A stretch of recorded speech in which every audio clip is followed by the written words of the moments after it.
Qu'éprouve-t-on? Que voit-on? Des choses merveilleuses, n'est-ce pas? Des spectacles extraordinaires. Est-ce bien beau, et bien terrible, et bien dangereux? Telles sont les questions ordinaires qu'adressent avec une curiosité mêlée de crainte les ignorants aux adeptes. On dirait une enfantine impatience de savoir, comme celle des gens qui n'ont jamais quitté le coin de leur feu quand ils se trouvent en face d'un homme qui revient de pays lointains et inconnus. Ils se figurent l'ivresse du hashish comme un pays prodigieux, un vaste théâtre de prestidigitation et d'escamotage, où tout est miraculeux et imprévu. C'est là un préjugé, une méprise complète. Que les gens du monde et les ignorants curieux de connaître des jouissances exceptionnelles sachent donc bien qu'ils ne trouveront dans le hashish rien de miraculeux, absolument rien que le naturel excessif. خرجت في حين بعد الفناء ومن هنا بقيت إلى أنا ومن أنا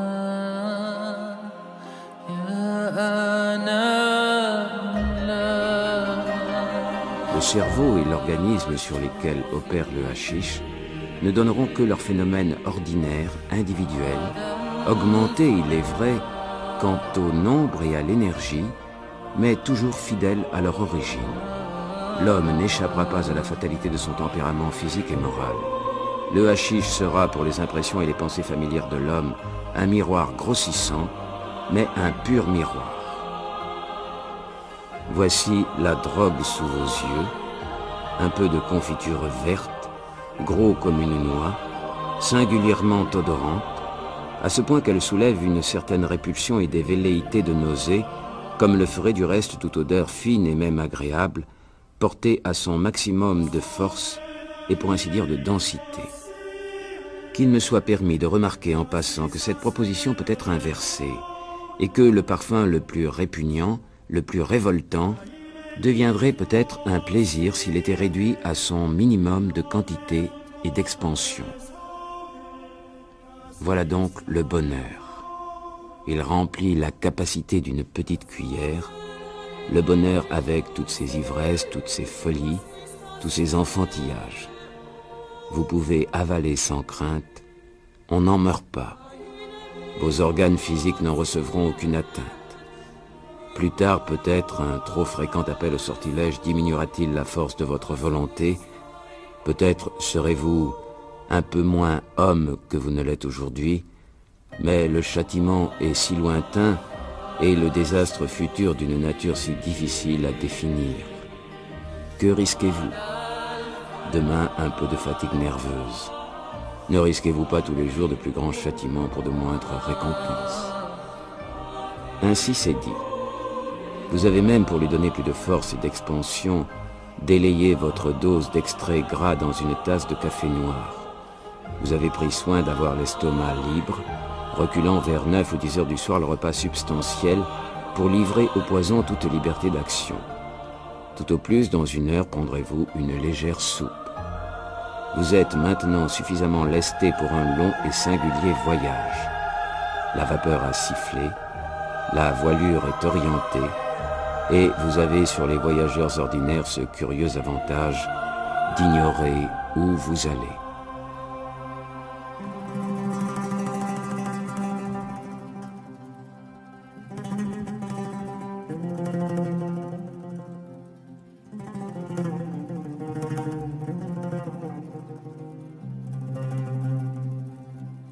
Vous l'avez voulu. Vive la fatalité.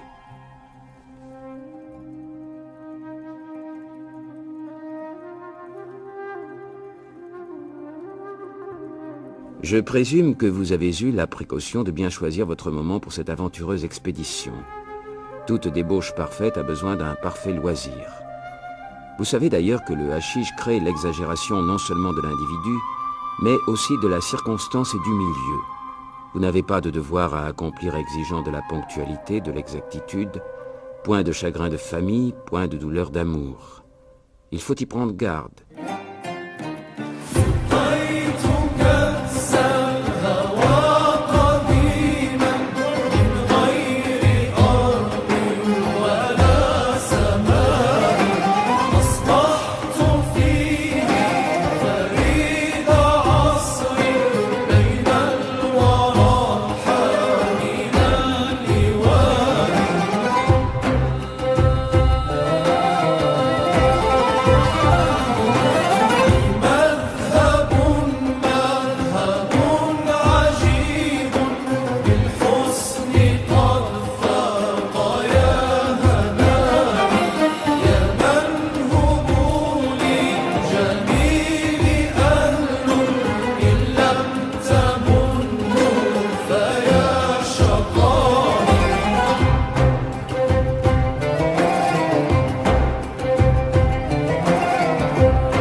Ce chagrin, cette inquiétude, ce souvenir d'un devoir qui réclame votre volonté et votre attention à une minute déterminée, viendrait sonner comme un glas à travers votre ivresse et empoisonnerait votre plaisir.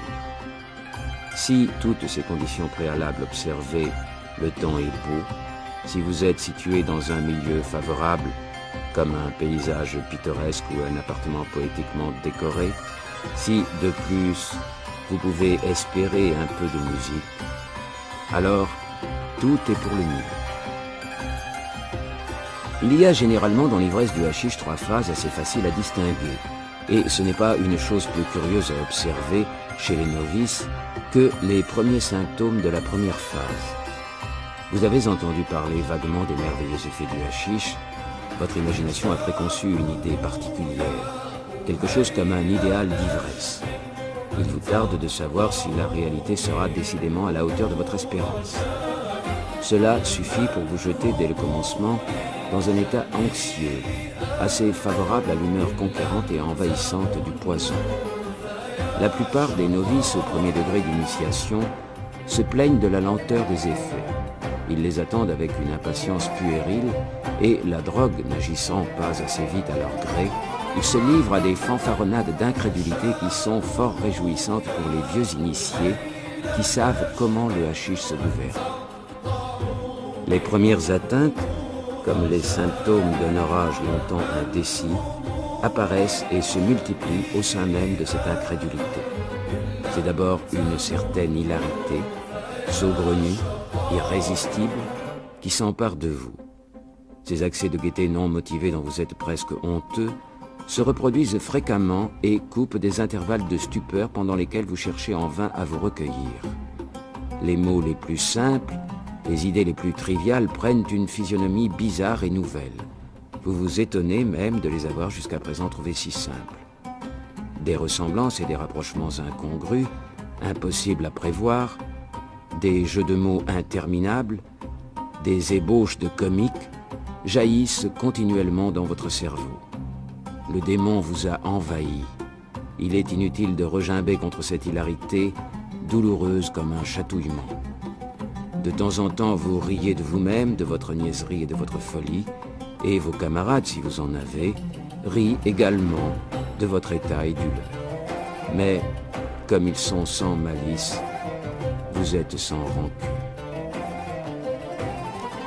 Cette gaieté tour à tour languissante ou poignante, ce malaise dont la joie, cette insécurité, cette indécision de la maladie ne durent généralement qu'un temps assez court.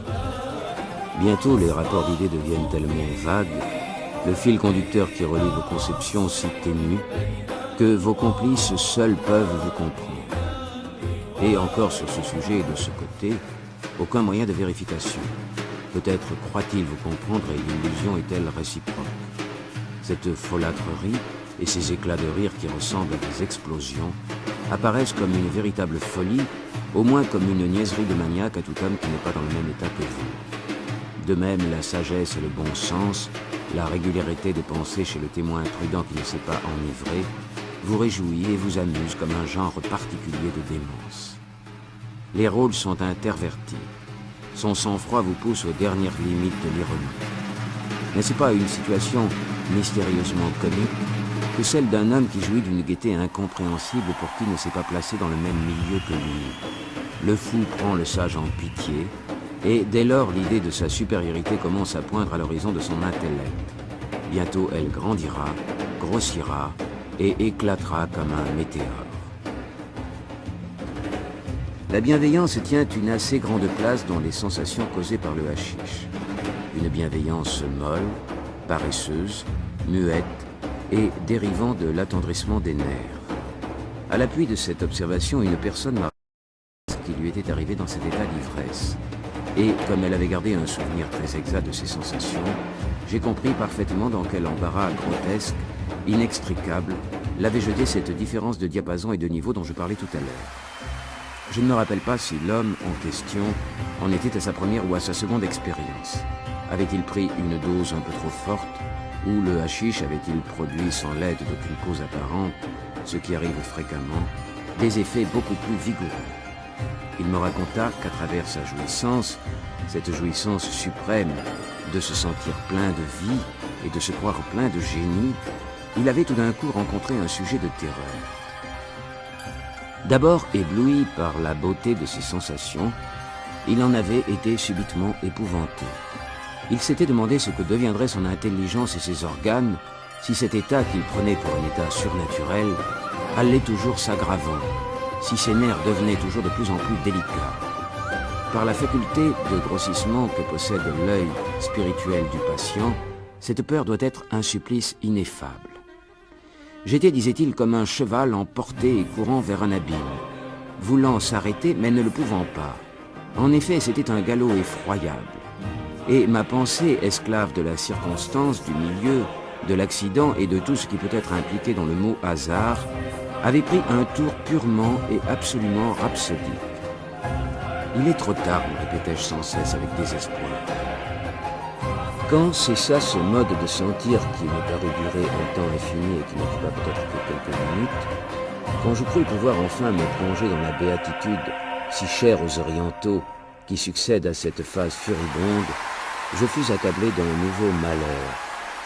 Une nouvelle inquiétude bien triviale et bien puérile s'abattit sur moi. Je me souvins tout d'un coup que j'étais invité à un dîner, à une soirée d'hommes sérieux. Je me vis à l'avance au milieu d'une foule sage et discrète où chacun est maître de soi, obligé de cacher soigneusement l'état de mon esprit sous l'éclat des lampes nombreuses. Je croyais bien que j'y réussirais, mais aussi je me sentais presque défaillir en pensant aux efforts de volonté qu'il me faudrait déployer. Par je ne sais quel accident, les paroles de l'Évangile « Malheur à celui par qui le scandale arrive » venaient de surgir dans ma mémoire. Et tout en voulant les oublier, en m'appliquant à les oublier, je les répétais sans cesse dans mon esprit.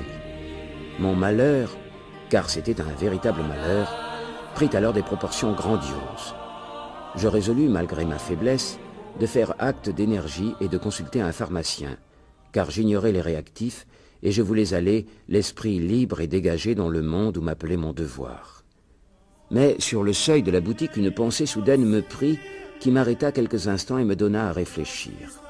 Je venais de me regarder en passant dans la glace d'une devanture, et mon visage m'avait étonné. Cette pâleur, ses lèvres rentrées, ses yeux agrandis, je vais inquiéter ce brave homme, me dis-je, et pour quelle niaiserie. Ajoutez à cela le sentiment du ridicule que je voulais éviter, la crainte de trouver du monde dans la boutique. Mais ma bienveillance soudaine pour cet apothicaire inconnu dominait tous mes autres sentiments.